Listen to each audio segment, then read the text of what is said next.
Rings में isomorphism क्या होती है? अगर कोई 2 रिंग्स आइसोमॉर्फिक हों तो कैसा स्ट्रक्चर उनका होता है? क्या-क्या प्रॉपर्टीज़ प्रिज़र्व होती हैं? किस-किस टाइप के एमसीक्यूज़ आते हैं? क्या-क्या एग्ज़ाम्पल्स हैं जो रिंग्स नहीं हैं या फिर जो रिंग्स हैं? तो अगर आपको इन सब क्वेश्चंस के आंसर चाहिए तो आई प्रॉमिस इस वीडियो को देखो और एंड तक आपको सब कुछ पता चल जाएगा रिंग आइसोमॉर्फिज्म के बारे में। तो आज हम पढ़ने वाले हैं कि रिंग आइसोमॉर्फिज्म क्या होती है और उनका सिग्निफिकेंस क्या है उसका। और हम ये देखेंगे कि वेरीफ़ाई करेंगे कि बता कैसे वेरीफ़ाई करो कि हाँ जी, ये रिंग आइसोमॉर्फिज्म है, ठीक है?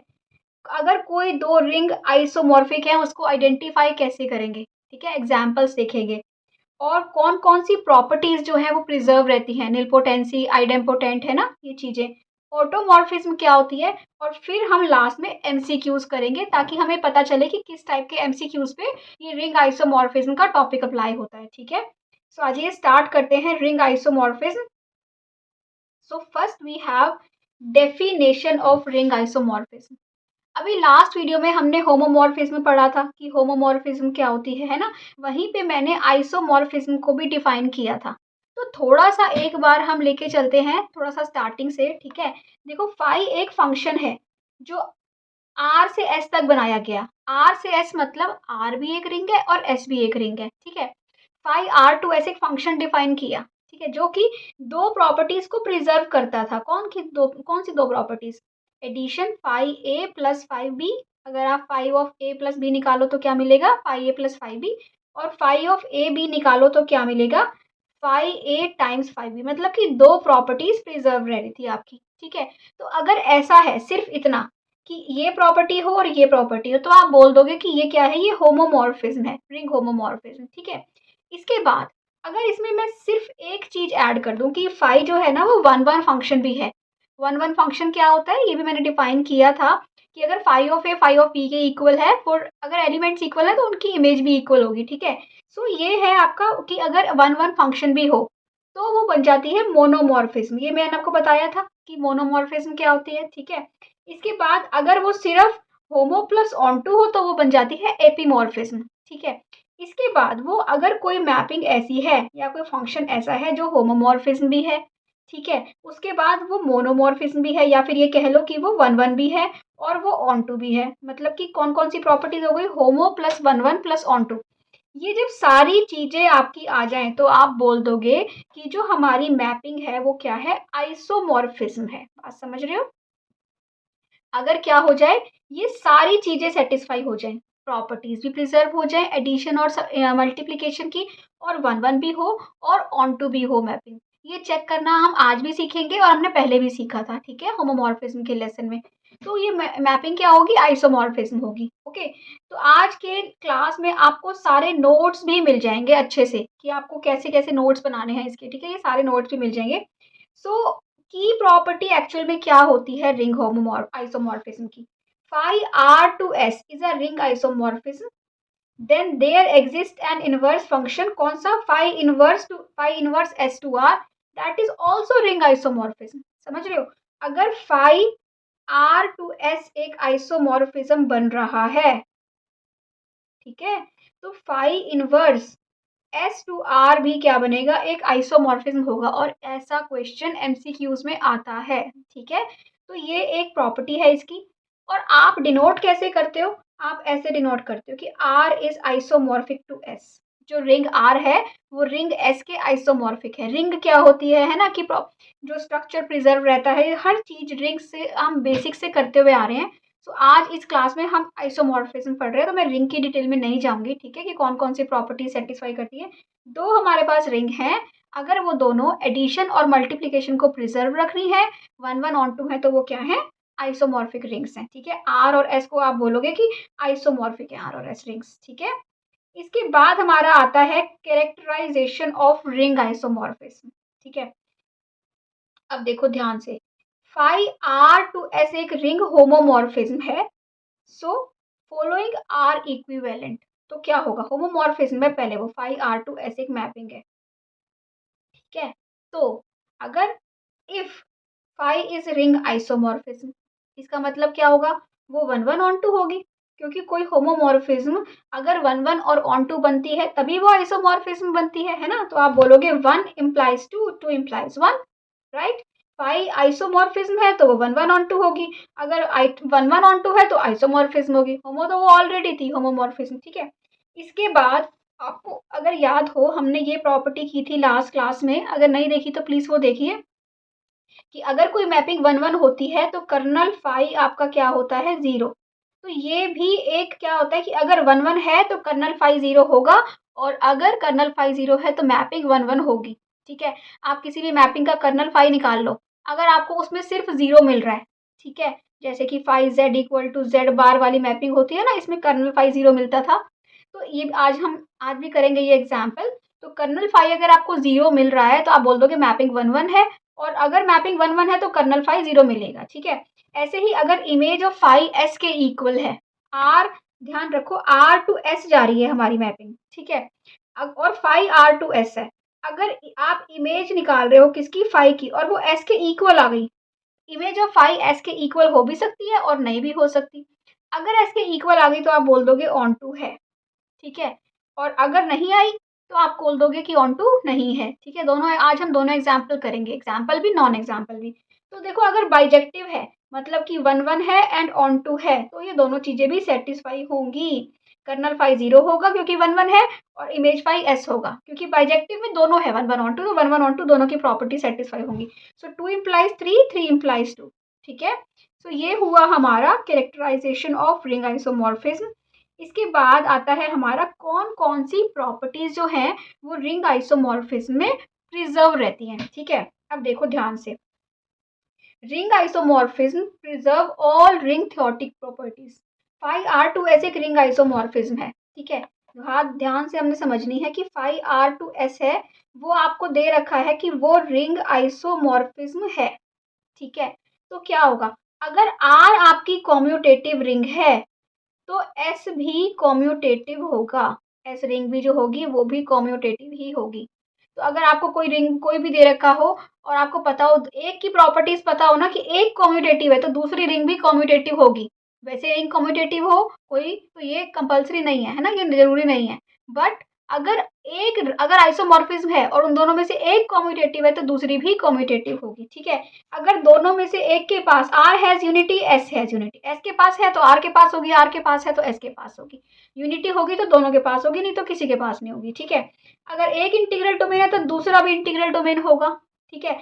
एक फील्ड है तो दूसरा भी फील्ड होगा, एक फाइनाइट है तो दूसरा भी फाइनाइट होगा, और दोनों की जो कार्डिनैलिटी होगी वो इक्वल होगी, दोनों में जो नंबर ऑफ एलिमेंट्स होंगे वो इक्वल होंगे, ठीक है। ये बहुत इंपॉर्टेंट प्रॉपर्टीज हैं जो आपको एमसीक्यू में अप्लाई करने के लिए आनी चाहिए, ठीक है। इसके बाद आती है वेरी वेरी इंपॉर्टेंट प्रॉपर्टीज। ये क्या प्रॉपर्टी है, ये कह रहा है कि अगर a is a unit in R, अगर ए क्या है, यूनिट इन आर है, तो आप जब फाई अप्लाई कर दोगे ना ए पे, वो एस की यूनिट मिलेगी आपको, phi A is unit in S, ठीक है। अच्छा, इसके बाद आती है सेकंड प्रॉपर्टी कि a is nilpotent in R, phi A is nilpotent in S. क्या होता है निलपोटेंट का मतलब, कि अगर मैं ए की ऐसी कुछ भी पावर निकालूं कि मुझे 0 मिल जाए, आइडेंटिटी मिल जाए, है ना, तो वो जो एन है वो इंडेक्स ऑफ निलपोटेंसी होता है, इंडेक्स ऑफ निलपोटेंसी। तो वो अगर ऐसा है, ए अगर कोई एलिमेंट है जो आर में निलपोटेंट है तो वो फाई ऑफ ए जब निकालोगे वो एस में निलपोटेंट होगा, ठीक है। सो ये क्या है, जैसे कि एक मैं आपको एग्जांपल दे देती हूँ, जैसे कि आपको लेते हो 6 लेते हैं हम, सपोज करो Z12 में ले लो, ठीक है। तो 6 को आप 6 स्क्वायर करो, 6 स्क्वायर आपको क्या मिल जाएगा, 0 मिलेगा, मिलेगा ना। तो क्यों मिलेगा, क्योंकि 6 स्क्वायर क्या होता है, 36 होता है, 36 को आप 12 से डिवाइड करोगे तो रिमाइंडर क्या होगा, 0 होगा। तो 6 जो है, 6 इज निलपोटेंट इन Z12, ठीक है। तो फाई ऑफ 6 निकालोगे, अगर कोई भी आपकी मैपिंग है, फाई ऑफ 6 निकालोगे तो जो वहां पे आपको रिंग दे रखी होगी, एस रिंग होगी, फाई ऑफ 6 उसके उसमें निलपोटेंट होगा, ठीक है।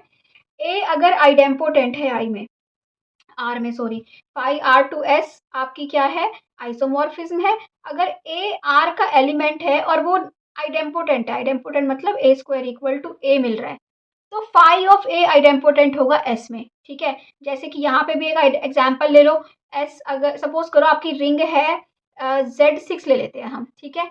इसमें 3 स्क्वायर उठाइए, 3 स्क्वायर क्या मिलेगा आपको, 9 मिलेगा। 9 को 6 से डिवाइड करोगे तो रिमाइंडर क्या मिल जाएगा, 3 मिल जाएगा, है ना। सो एक्चुअल में 3 स्क्वायर किसके इक्वल है, 3 के इक्वल है ना।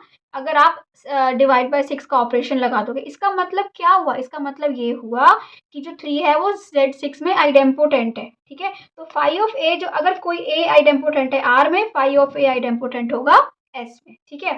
ए अगर जीरो डिवाइजर है आर में तो phi of A zero divisor होगा एस में। और जीरो डिवाइजर क्या होते हैं, ये आपको मेरी पहले वाली वीडियोस में बहुत डिटेल में मिल जाएगा, ठीक है। मैंने जीरो डिवाइजर के ऊपर वीडियो बनाई है, ठीक है। इसके बाद ये आपको जो प्रॉपर्टीज पता चल रही है ना, ये आपके एमसीक्यूज में यूज होने वाली है, तो आपको इनको ध्यान रखना है। अब आगे आगे जब हम एमसीक्यूज करेंगे तो वहां पे आपको आंसर देना है, ठीक है।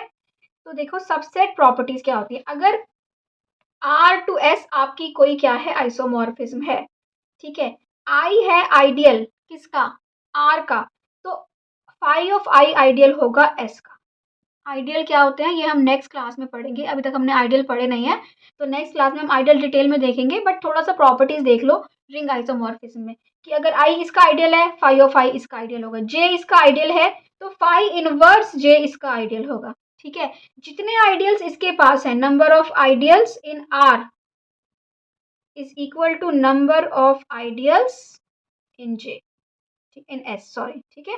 तो आर में जितने आइडियल हैं उतने ही आइडियल किस में होंगे, एस में होंगे, ठीक है। सो आई होप क्लियर हो रहा है आपको, अच्छा लग रहा है तो प्लीज चैनल को सब्सक्राइब कर दो।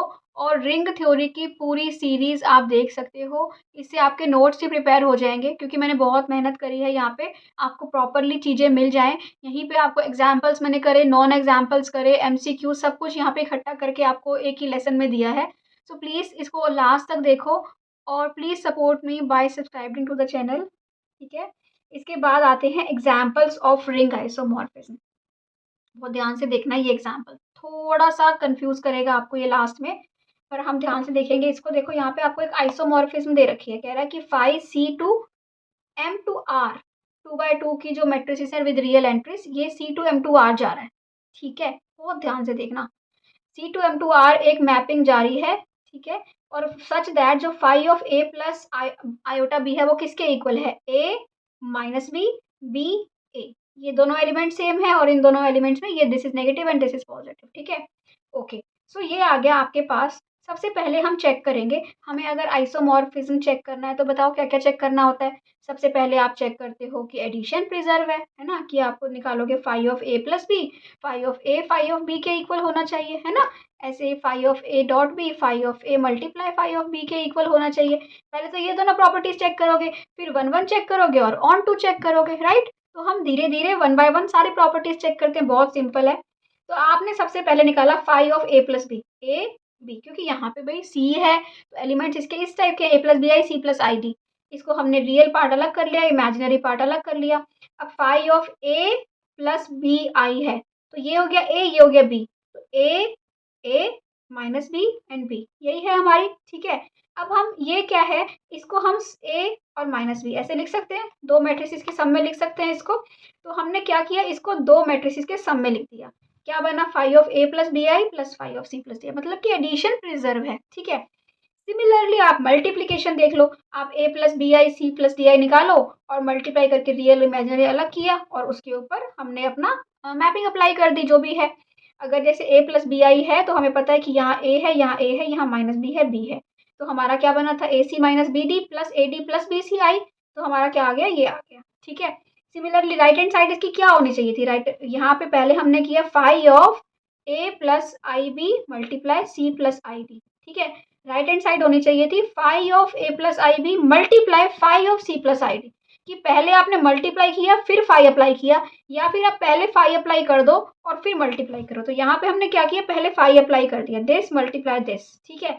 मल्टीप्लाई करके क्या आया, ये आ गया, ये तो सेम है और इसके इक्वल है, ठीक है। सो इसका मतलब मल्टीप्लीकेशन भी वेरीफाई हो रही है, राइट, ओके। इसके बाद अब हम चेक करते हैं one one, kernel phi check कर लो।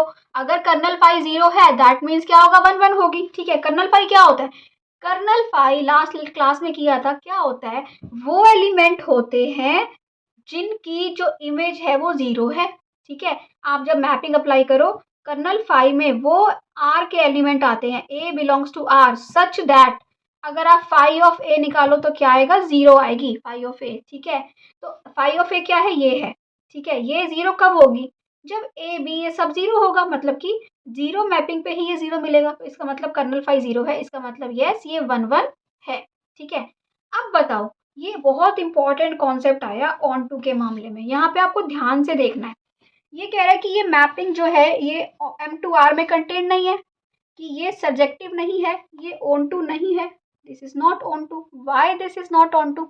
ऑन टू क्या कहता है कि there exist an element in, आपकी जो यहाँ पे मैपिंग है कि यहाँ पे S में M2R में जो भी एलिमेंट्स हो सबकी प्री इमेज एग्जिस्ट करनी चाहिए, तो जो आपकी मैपिंग होगी वो ऑन टू होगी, सबकी प्री इमेज क्या करनी चाहिए, एग्जिस्ट करनी चाहिए। ठीक है, अब यहाँ पे आप एक मैपिंग उठाओ, सपोज करो आप उठाते हो 1 0 -1 और 0, कोई भी मैपिंग उठा ली M2R की, जनरल 1 ले लो, कुछ भी ले लो, M2R की एक जनरल मैपिंग उठा लो।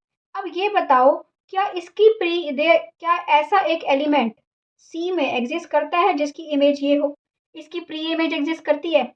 अब हम इसका मतलब ये कह रहा है कि जो हमारी मैपिंग थी ना, ये मैपिंग, इसकी इमेज ये इसके इक्वल होना चाहिए 1 0 -1 1। ठीक है, अब ये कब मिलेगा, जब A 1 हो, -B 0 हो, B -1 हो और A क्या हो, 1 हो। तो अब आप, ये तो हो गया, ठीक है, A 1 है, ये कह रहा है B -1 हो, ये कह रहा है B 0 हो, क्या ये पॉसिबल है? नहीं, ये पॉसिबल नहीं है। तो हर एलिमेंट की, M2R में तो बहुत सारे एलिमेंट है, सबकी प्री इमेज एग्जिस्ट नहीं करती। ये बात ठीक है कि कुछ जो मैपिंग्स हैं, जो ये माइनस था ये प्लस था, बी ए, कुछ मैपिंग्स हैं उनकी जो आएगी इमेजेस आएंगी वो M2R का सबसेट है। इनकी जो इमेज है, image of phi is a subset of M2R, but it is not equal to M2R, क्योंकि M2R के सारे एलिमेंट्स की प्री इमेज एग्जिस्ट नहीं करती। अगर ऐसा है, इसका मतलब ये हुआ कि जो C है ना वो इमेज ऑफ फाई के तो आइसोमॉर्फिक है, C is isomorphic to image of phi, but C is not isomorphic to M2R, क्योंकि M2R के हर एलिमेंट की प्री इमेज एग्जिस्ट नहीं करती, राइट। इसके बाद हमारा आता है क्या, complex conjugation. So complex conjugation A plus, ये तो हम हर क्लास में ये वाली मैपिंग पढ़ रहे हैं, फाई C to C है, पहले तो बात देख लो कि C से C में जा रही है, A plus B i is equal to A minus i B. ठीक है, इसका ये होमोमॉर्फिज्म हम ये बहुत पहली बार प्रूव कर चुके हैं, और बाइजेक्टिव है ये भी हम बार बार प्रूव कर चुके हैं। ठीक है, इसके बाद C, ये हमने लास्ट लेसन में ये सारा प्रूव किया था कि ये बाइजेक्टिव भी होती है और होमोमॉर्फिज्म भी होती है। तो C आइसोमॉर्फिक होती है C के, अगर कोई मैपिंग खुद के ही आइसोमॉर्फिक हो तो उसको हम बोलते हैं ऑटोमॉर्फिज्म। ठीक है, इसके बाद नेक्स्ट हमारी आती है चाइनीज रिमाइंडर थ्योरम। ये आपकी क्वेश्चंस में, एमसीक्यूज में अप्लाई होती है, याद रखना इस बात को, बहुत ही इंपॉर्टेंट है। वो कह रहा है कि अगर कोई दो नंबर ऐसे हो जिनका जीसीडी 1 हो तो ZMN आइसोमॉर्फिक होगा ZM क्रॉस ZN के। जैसे कि मैंने यहाँ पे एग्जांपल लिया है एक, कि Z15 आइसोमॉर्फिक होगा Z3 क्रॉस Z5 के। ठीक है, क्योंकि GCD 3 और 5 का क्या है, 1 है। तो ऐसे तो बहुत सारे एग्जाम्पल मिल जाएंगे और बहुत सारे केसेस में आपको पता चलेगा कि अगर आपको ये प्रूफ करना हो ना कि ZMN आइसोमॉर्फिक है ZM क्रॉस ZN के, तो ये चाइनीज रिमाइंडर थ्योरम से होता है, और इसका प्रूफ भी आप देख सकते हो। ठीक है, तो बहुत ही इजी है चाइनीज रिमाइंडर थ्योरम, और इसको अप्लाई कैसे करना है, इसका मेन प्रूफ आपने नहीं करना, मेन सिर्फ आपका अगर एमसीक्यूज के लिए प्रिपेयर कर रहे हो तो जस्ट आपको ये रिजल्ट पता होना चाहिए। ठीक है, ताकि आप अप्लाई कर पाओ। इसके बाद हमारी आती है ऑटोमॉर्फिज्म। ऑटोमॉर्फिज्म मैंने आपको बता ही दिया कि अगर आइसोमॉर्फिज्म खुद से खुद तक है, R to R, पहले हम R to S कर रहे थे बार बार, अब क्या है, अगर फाई R to R है और आइसोमॉर्फिज्म भी है तो उसको हम क्या बोलते हैं, तो वो ऑटोमॉर्फिज्म होती है। ठीक है, इसके बाद देखो नोन एग्जाम्पल 1, कि जो Z है वो Q के आइसोमॉर्फिक नहीं होता। क्यों? क्योंकि Q एक फील्ड है और Z नहीं है। अगर दोनों फील्ड होने चाहिए, है ना, दोनों एक की जो प्रॉपर्टीज है वो दोनों दूसरी की प्रॉपर्टीज होनी चाहिए, तभी वो आइसोमॉर्फिज्म बनेगी, वो मैपिंग जो रिंग्स होंगी वो आइसोमॉर्फिक होंगी। ठीक है, Z2 Z3 के आइसोमॉर्फिक नहीं होता, राइट, दोनों की कार्डिनैलिटी ही इक्वल नहीं है। ठीक है, एक कम्यूटेटिव हो एक नॉन कम्यूटेटिव हो, जैसे कि Z और M2Z, वो भी आइसोमॉर्फिक नहीं होते। वो सिंपल सिंपल चीज़ें हैं, बट पता होनी चाहिए, ठीक है। इसके बाद आता है कि अगर कोई रिंग है, all rings of order 2 are isomorphic to Z2, all rings of order 3 are isomorphic to Z3, ठीक है। All rings of order 4, Z4 कौन सी होती है, Z4, Z2 क्रॉस Z2 या Z4 के आइसोमॉर्फिक होती है, ठीक है। सो अगर आपको R और S को आइसोमॉर्फिक दे रखा है और दोनों में से आपको एक की प्रॉपर्टीज पता है तो दूसरी की भी पता है, और ऐसे क्वेश्चन ये बहुत देता है, ठीक है। अब हम अपने MCQs पे आते हैं, क्योंकि MCQs की हमने बात की थी। MCQs क्या है, which of the following is always preserved bye ring isomorphism, ठीक है। सबसे पहले आप देखिए वो कह रहा है कि R to S एक आइसोमॉर्फिज्म है, तो बताओ number of elements, cardinality of R क्या कार्डिनलिटी ऑफ S के इक्वल होगा, यस होगा, है ना। मैंने बताया था ये कि दो रिंग्स अगर आइसोमॉर्फिक हैं तो कार्डिनलिटी दोनों की इक्वल होती है। एक कम्यूटेटिव है तो दूसरी भी कम्यूटेटिव होगी, ये भी होगा। एक इंटीग्रल डोमेन है तो दूसरी भी इंटीग्रल डोमेन होगी, तो ये भी होगा। तो that means answer is all of the above, ठीक है। सो इसका आंसर क्या हुआ, इसका आंसर हो गया डी, ओके। नेक्स्ट आपका है क्या, नेक्स्ट है the ring Z6 and Z2 cross Z3 are, बताओ जो ZMN is isomorphic to ZM cross ZN when GCD of MN is 1, तो बताओ चाइनीज रिमाइंडर थ्योरम अगर देखें तो GCD of 2 and 3 क्या है, 1 है। इसका मतलब क्या हो गया कि Z6 जो है, sorry Z6 is isomorphic to Z2 cross Z3, ठीक है। तो isomorphic by Chinese remainder theorem, so this is your answer, okay. इसके बाद हमारा आता है क्या, third example, phi R to S एक रिंग आइसोमॉर्फिज्म है, U यूनिट है R में, ठीक है। अब बताओ, ये तो बहुत सिंपल है कि फाई R to S क्या है, आइसोमॉर्फिज्म। अगर U इसकी यूनिट है तो फाई ऑफ U इसकी यूनिट होगी S की, बाकी हमें आंसर देखने की जरूरत भी नहीं है।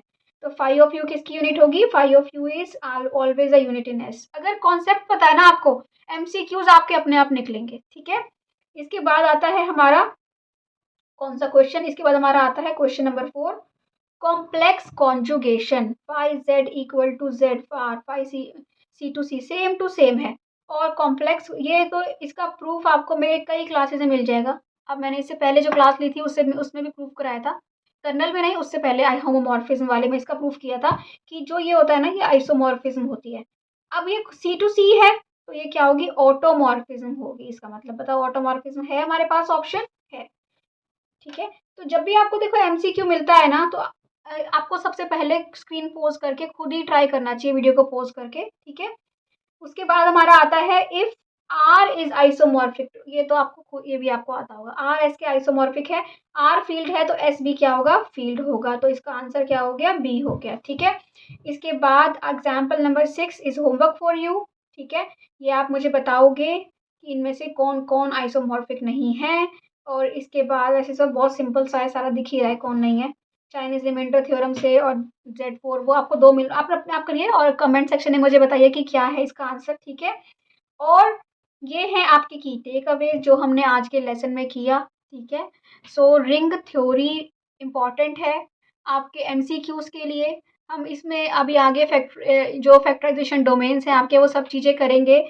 आपको मेरे चैनल पे ग्रुप थ्योरी के नोट्स भी मिल जाएंगे, अगर आपको ग्रुप थ्योरी पढ़नी है तो ग्रुप थ्योरी के नोट्स हैं वहाँ पे। ग्रुप थ्योरी की वीडियोस को आप लोग बहुत प्यार दे रहे हो, उसके लिए thank you so much. But please ring theory भी देखिए, और अगर आप अपने फ्रेंड्स के साथ किसी के साथ शेयर कर सकते हैं तो शेयर कीजिए। I need your support. Thank you for watching, bye bye.